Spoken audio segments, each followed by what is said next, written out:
नमस्कार. आपल्या सगळ्यांना माहिती आहे की आपण यशोधनच्या माध्यमातून समाजातल्या अनाथ लोकांसाठी काम करतो. म्हणजे ज्यांना कुणी सांभाळत नाही अशा लोकांना आपण आपल्या यशोधनमध्ये सांभाळतो, त्यांना बरं करतो, त्यांच्या दुःखावर फुंकर मारतो. मी अनेकदा सांगतो की आई वडिलांना कधीही आश्रमामध्ये पाठवू नका, आपल्या घरात सांभाळा. ज्या आई वडिलांनी आपल्याला जन्म दिला, लहानाचं मोठं केलं, त्या आई वडिलांना कधीही आश्रमात पाठवू नका.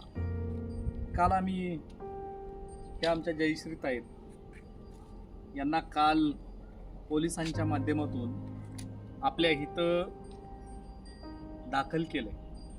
खरंच त्यांना एक मुलगा आहे, म्हणजे पाठीमागेही त्यांना मदत केली होती, परंतु मुलाचा शोध घेतला आणि मुलाचा शोध घेतल्यानंतर मुलगा घेऊनही गेला घरी.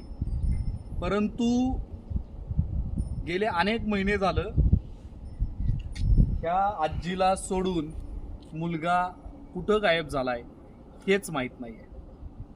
म्हणजे ज्या आईनं लहानाचं मोठं केलं, वाढवलं, अशा आईला बेवारसपणे सोडून तो कुठंतरी फरार आहे. म्हणजे मला अशा मानसिकतेच्या मुलांची अक्षरशः कीव येते.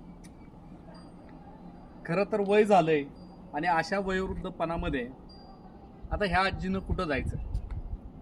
कुठंतरी पुलाखाली राहा, कुठंतरी रस्त्याच्या बाजूला राहा, कुणीतरी जेवण दिलं तर ते खा, नाहीतर उपाशी झोप.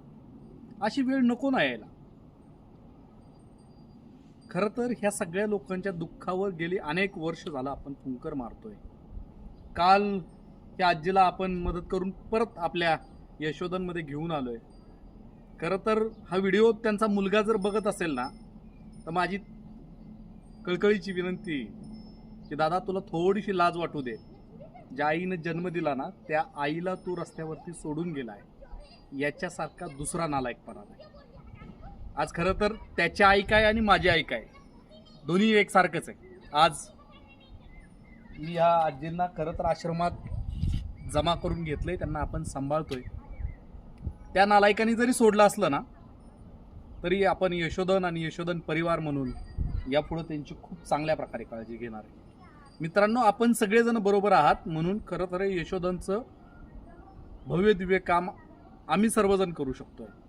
आपलं प्रेम आणि आपला आशीर्वाद असाच बरोबर राहू द्या, कारण या लोकांना, या वयोवृद्ध लोकांना आपण सांभाळतोय आणि यांचे आशीर्वाद आपल्या पाठीशी. धन्यवाद.